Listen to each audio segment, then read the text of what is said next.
Welcome to Album Reviews and You. I'm your host, Will. Today I'm giving Kendrick Lamar's To Pimp a Butterfly a spin. I've never heard this album before. It's one of those albums critics drool over, fans dissect like it's the Zapruder film, and casual listeners, well, they either worship it or fall asleep depending on how much caffeine they've had. It's ambitious, jazzy, political, messy, longer than some marriages. Kendrick throws everything at the wall here. Funk, soul, free jazz, rap, spoken word skits, voicemail messages, hotel screaming, and approximately 37 writers per track. That's less an album and more a United Nations summit set to a beat. So let's dive in track by track through the brilliance, the bloat, the penis jokes, and the moments of actual genius, and to see, is To Pimp a Butterfly a masterpiece that people claim? Or just an extremely long group project where half the team forgot the assignment? Alright, track 1, Wesley's Theory. The album kicks off with Fake Vinyl Crackle, which is like an artistic choice right up there with releasing an album exclusively on floppy disks. Nobody who actually owns records wants them to sound like garbage. You think audiophiles are out there saying, hey, let's scratch this Miles Davis record so it sounds authentic. No, they're cleaning their records with brushes made of fucking unicorn hair and distilled tears. So thanks to Kendrick for starting this ambitious masterpiece with shittier than MP3 sound quality. Once you survive that, a doo-wop intro drops in all sweet and nostalgic like you've been transported back to a prom in 1958 where everyone's high on malted milkshakes, but then boom, bass and drums crash the party like drunk cousins.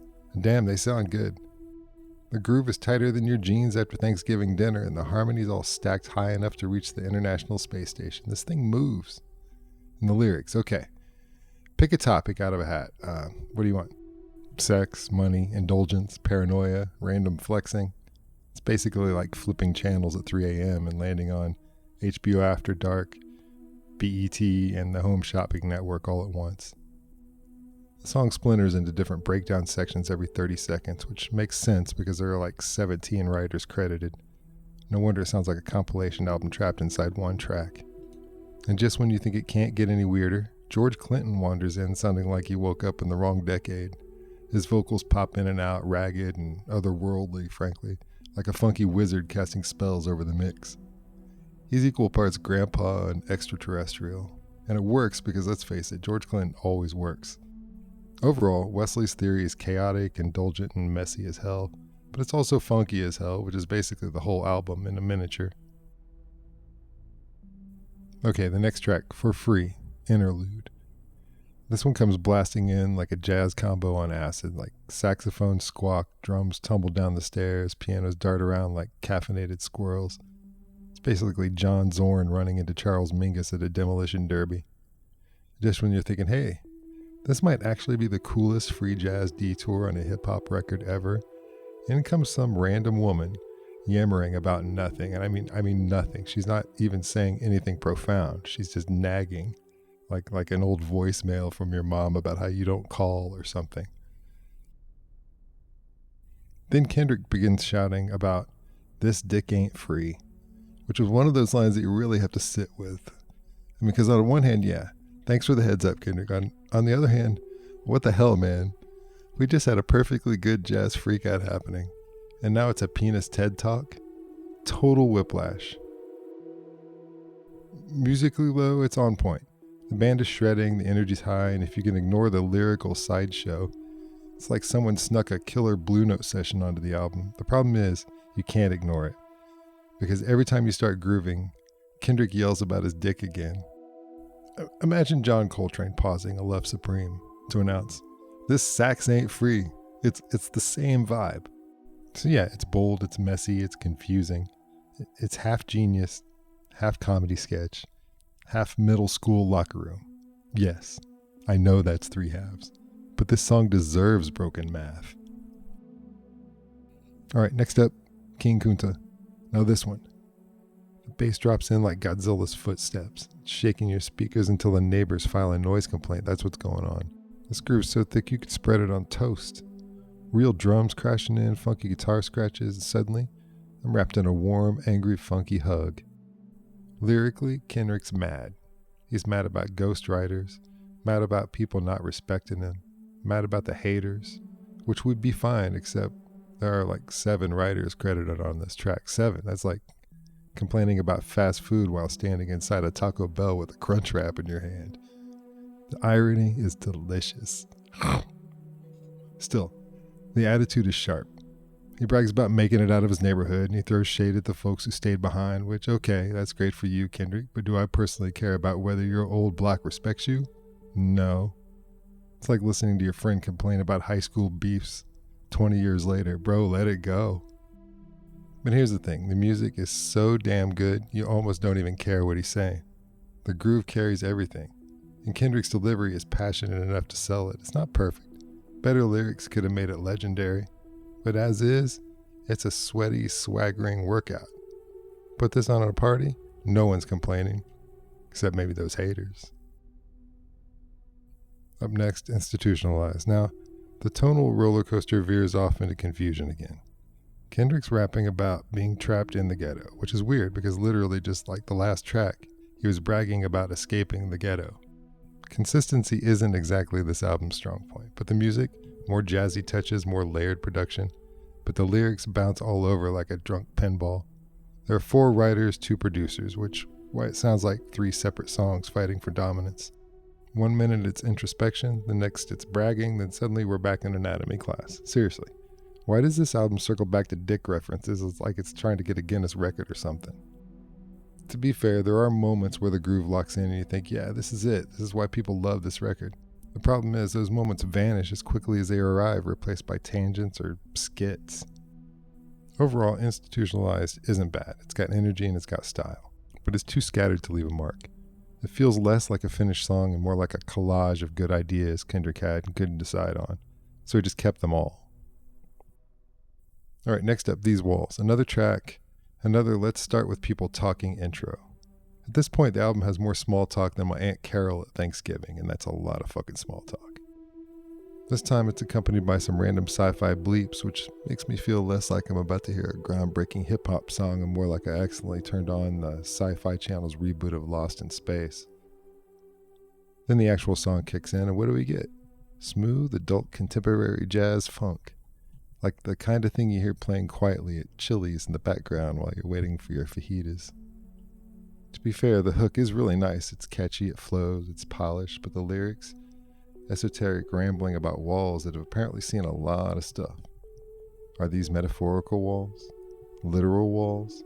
The walls of his house? His mind? The McDonald's bathroom at 2 a.m.? It's hard to say. Musically, though, there's plenty to like. The groove is steady, the production's super slick, and the layers are tasty enough to chew. Then again, because apparently Kendrick can't help himself, the track ends in another skit. This time, people screaming into a hotel room? I get it, Kendrick. You're conflicted. You're screaming. You're at a hotel. But maybe let the music do the heavy lifting once in a while. So These Walls is both a high point and a head scratcher. Gorgeous production, memorable chorus, but bogged down by unnecessary theatrics. Imagine Miles Davis playing So What and then stopping halfway through to act out a phone call with his landlord. That's where we're at. Alright, next up is You, just the letter U, like kind of Prince style. This one starts with more jazzy chaos, which by now is basically the style of To Pimp a Butterfly. Echoed screams hover above the mix like horror movie sound effects while the band cooks up a smoky groove that could easily stand alone with a single word on top. For a moment you think, finally, they're going to let the music breathe. Then the refrain hits. Loving you is complicated. Over and over and over. And then some nice, awesome rapid-fire raps about heartbreak, betrayal, and general misery, they're great. Heartbreak makes for great art. The delivery is a little whiny, a little more whiny than powerful. Like that friend who keeps drunk texting their ex and asking them for advice that they're not going to take anyway.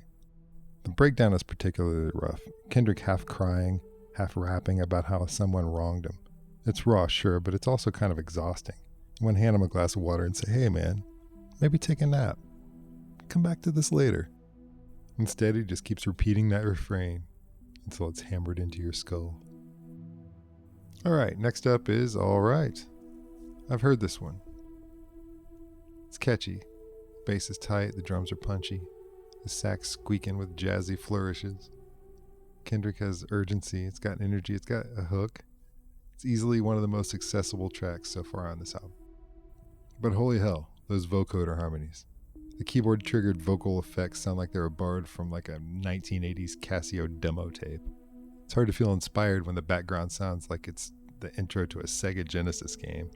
Every time it pops up, I'm yanked out of the groove and dropped into Radio Shack circa 1987. Thankfully, Pharrell's fingerprints are all over the production, and that's what saves it. His knack for layering beats and hooks keep the whole thing afloat. Without him, All Right might have drowned under its own cheesy vocal gimmicks. With him, it becomes the kind of song that people chant at protests and rallies, which, let's be real, is a hell of a legacy. So yeah, All Right earns its hype, even if it leans on Pharrell like a crutch. Inspirational lyrics, tight groove, unfortunate 80s voice effects. It's like eating a delicious steak dinner while someone insists on squirting canned cheese on top. Still good, just harder to take seriously. Alright, next up is For Sale. For Sale? It's got a question mark after, and then like in little brackets it says interlude. I've had a few interludes. This opens with some fake sounding keyboard harmonies and some heavy breathing, which for the record is never an ideal way to start a song unless you're a stalker in a horror movie. It's all ooh, spooky atmosphere, but really it just makes me think Kendrick accidentally left his mic on while jogging up a flight of stairs. And then the talking starts. Of course it does. At this point, the album should be called To Pimp, a Monologue. More conversations about conflicted feelings, more characters nobody asked for. It's not that the themes aren't important, it's just that the constant skits over otherwise great music makes it feel like the soundtrack to an unfinished Broadway show. But here's the twist. The interlude kinda works. Layered vocals sound sharp, almost hypnotic, and the rhythm is this mellow cicada-like pulse that feels both alien and soothing. Only 2 writers credited here, which explains why it feels focused instead of 6 different ideas put together. And that dreamy 70s soul fade out, mwah. For once, Kendrick had a plan, stuck to it, followed through. If only the album had more moments like this, songs that could build an actual mood without needing a skit stapled at the end. For Sale? Feels like a fully thought out idea in a sea of ADD. Still too much talking, but hey, small victories, man, small victories. Okay, next up, Mama. 7 writers. That's not a song, that's a group project. You have to expect to see a bibliography at the end. Still, the track begins mellow, riding on a steady, almost sleepy groove with Kendrick rapping about the challenges he overcame. Childhood struggles, lessons learned, the whole I made it out, I'm better for it package. On paper, it's inspiring. But then it takes a left turn into flexing. Suddenly, Kendrick's not just telling his story. He's reminding you every 30 seconds that he's mastered life, the game, art, everything. He goes from heartfelt to humble brag to full-on LinkedIn post really quick. By the 3rd verse, you're expecting him to say also, I'm very proficient in Excel spreadsheets. Musically, it's smooth, it's layered, it's got a warm analog feel, but lyrically, it never quite lands. Instead of being profound, it veers into listen to how awesome I am territory, which is fine, but not for 7 writers. 7 people got together to produce this? And I can't shake the comparison. It sounds like a poor man's Black Messiah by D'Angelo. The production's solid, the instrumentation classy, but the lyrics don't have the same depth. It's like Kendrick borrowed D'Angelo's outfit but forgot to bring the swagger. Alright, next up, Hood Politics. This is a weird one. Starts with a funky beat, tight bass, warm keys, drums snapping along nicely for about 30 seconds. You think this is going to be a highlight. Then, a skit about voicemail, because why not? Nothing says timeless hip-hop like a fake voicemail from someone who never picks up the phone. When the rapping does kick in, it's rapid-fire and aggressive, but the content, tired. Endless look at me boasts, tons of callbacks to, yep, you guessed it, dicks. By now it feels less like a theme and more like an obsession. If this album were a freshman English essay, the teacher would have written, try some variety in your choice of words, in red ink, all over it. The music itself is slower than it should be, just kind of plods along while Kendrick spits bars on top of it. It's got energy but not momentum. And that difference is important. It's like a car revving its engine in the driveway but never actually going anywhere. And then, the cherry on top. Another conflicted skit to close it out. The talking, the rambling, the 90s style, let's pretend we're making a concept album with sketches. It's played out. This track proves Kendrick's a great rapper. We all know this. But also, someone needs to cut half this fluff before pressing record. Next up, How Much a Dollar Cost. Finally, the moment where Kendrick goes full Black Messiah cosplay. This track is so close to D'Angelo's style. The mellow horns sneak in and out like polite dinner guests. The groove, slow, syrupy. Everything slathered in a kind of faux vintage glow. Honestly, if you played this blind for me, I'd probably accuse Questlove of being in the room. The concept is actually quite decent. A meditation on greed and morality framed through an encounter with a homeless man. It should hit hard, but the delivery ends up feeling a little too polished, a little too academic. Like Kendrick was writing a philosophy paper and forgot to turn it in, so he just rapped it instead. Ron Isley shows up. He lends his voice, which gives the track a welcome layer of texture. He sounds smooth and weary, like a glass of brandy poured over crushed velvet. Honestly, he saves the thing from floating away in derivatory territory. Without him, this might have just been D'Angelo karaoke night. In the end, it's a pretty track, it's a thoughtful track, but it's not groundbreaking. If you want this vibe done perfectly, you still have to go to Black Messiah. This is good, but it's cover band good. Alright, next up is Complexion, A Zulu Love. Finally, a track that doesn't begin with someone talking about flies or voicemails or their cousin's landlord's dog. Complexion slides in smooth, with a mellow backdrop that lets the message take center stage, and for once the message is crystal clear. Your skin color doesn't define your worth. Boom, simple, strong, universal. The production here is restrained, almost minimalist. The groove is light and airy, the percussion taps gently, and the focus is squarely on the lyrics. There's even a guest verse from Rapsody which feels perfectly chosen. Her delivery sharpens the song's core theme instead of muddying it. It's one of the few moments on the album where Kendrick sounds focused, not scattered. It's also refreshing because, unlike half the record, it doesn't feel like he's trying to be 3 different songs at once. No jarring tonal shifts, no sudden breakdowns with skits, no voice acting.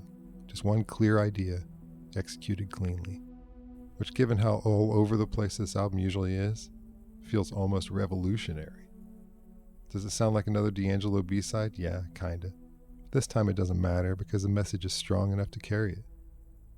If Kendrick had leaned more in this direction, the album would feel tighter and way more impactful. As it stands, Complexion is a highlight. Proof he can land a theme without drowning it in theatrics. Alright, The Blacker the Berry. Now this is what I'm talking about. No meandering, no rambling, no 27 writers throwing darts at a lyric sheet. Just a monster beat and Kendrick going nuclear. The drums snap like a bear trap, the bass rumbles like an earthquake, and the whole track feels like a war march. It's aggressive, it's raw, and it's the first time in a while you feel Kendrick isn't holding anything back. Lyrically, this is the most powerful thing on the album.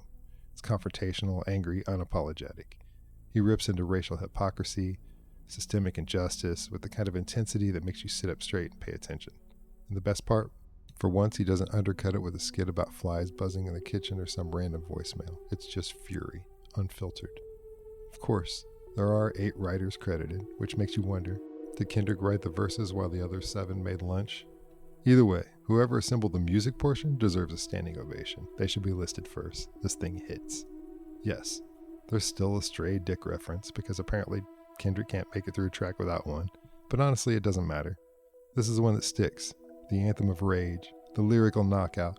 If the whole album had been this focused, we'd be talking about it as one of the greatest ever. No qualifiers needed. Next song is You Ain't Gotta Lie, Mama Said, in brackets. Gentle jazz groove drips in, bass soft, drums brushing, guitar plinking. For about 10 seconds you think, oh, this is kind of classy. Then in the background, a skit about closing the door because you're letting flies in. Nothing kills the vibe of smooth jazz quicker than someone yelling about bugs. It's like listening to Brubeck while your dad yells, "Shut the screen door, kid, you're letting the air conditioning out." But once the rapping starts, the concept is clear. Kendrick calling out people who fake slang, fake cool, fake personalities just to fit in, and honestly, it works. The beat's mellow, his delivery is sharp, and the whole "you ain't gotta lie to kick it" refrain has a timeless ring. If you just let the song be a song, it could have been a gem. Instead, the track feels like it's battling itself. On one hand, you've got soothing, almost lullaby-level music, and on the other, you've got all this unnecessary chatter and skit energy dragging it down. Listening to this one is like drifting off into a nice nap. only to be jolted awake by your roommate dropping a frying pan in the kitchen. I think I actually nodded off once while I was listening to this. I drooled on my shirt and woke up. The track was still going. That's not great. Still though, there's something charming about it. Even with the nonsense, the smooth vibe lingers. Not a high point, not a disaster. Just a nap-friendly slice of jazz rap that could have been great without the flies. Alright, next up is I. Finally, some energy, some joy. After an album of brooding and meandering and too many writers in the room, Kendrick drops a banger. It opens with a live-style introduction, some crowd noise, a hype man, and then bam, the Isley Brothers. That lady sample crashes in like the Kool-Aid Man. Oh yeah! Triumphant, unstoppable. The groove is infectious. Guitars shimmer, the bass struts. Kendrick raps with actual enthusiasm instead of tortured introspection. It's one of the rare moments where he remembers that music can be a celebration, not just a therapy session all the time. After an hour of heavy themes and endless skits, I feels like someone opened a window and let in some fresh air. Cameos from Ron Isley and George Clinton elevated even more, tying Kendrick directly to funk royalty. And unlike some earlier features, they don't feel tacked on. They feel needed, like the track was already meant to be a jam session across generations. It's playful, uplifting, dare I say, fun as hell. Critics might have dismissed this as poppy compared to the rest of the album, but honestly, this is the one I'd put on repeat. Kendrick needed this. We needed this.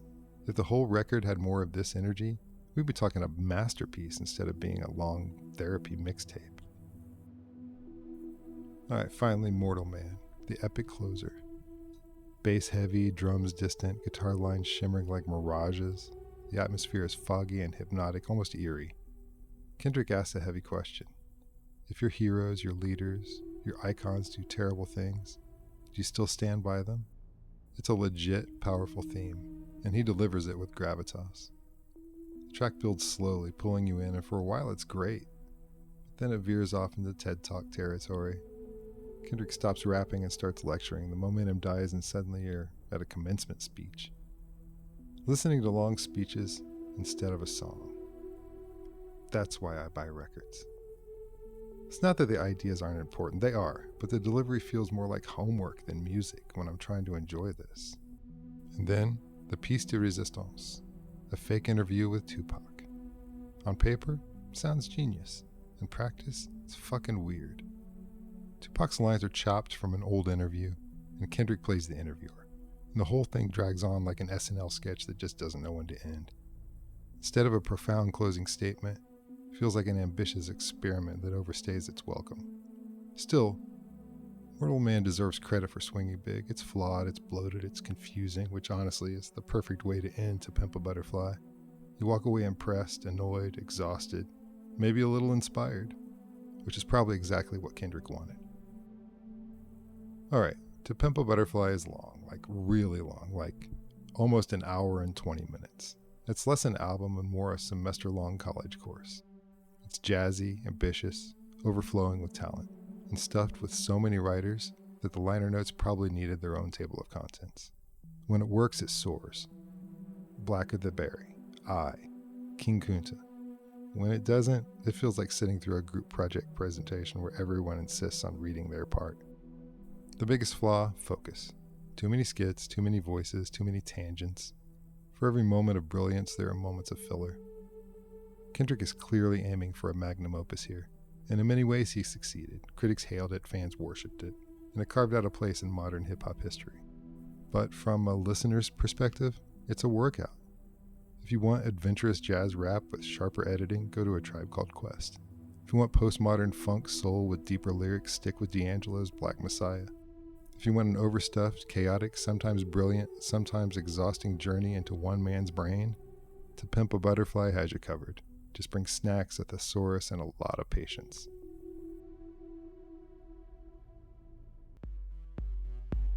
If you enjoyed this little ramble through Kendrick's magnum opus, do me a favor. Hit like it's a bass drum. Drop a comment so I know I'm just not screaming into the hotel void like Kendrick. Subscribe so you don't miss the time I get way too worked up about someone else's record. Share it with your friends, your enemies, your exes, hell. Even play it for your walls, since apparently they've got stories too. Thanks for listening, and remember, this dick ain't free, but the subscribe button sure is.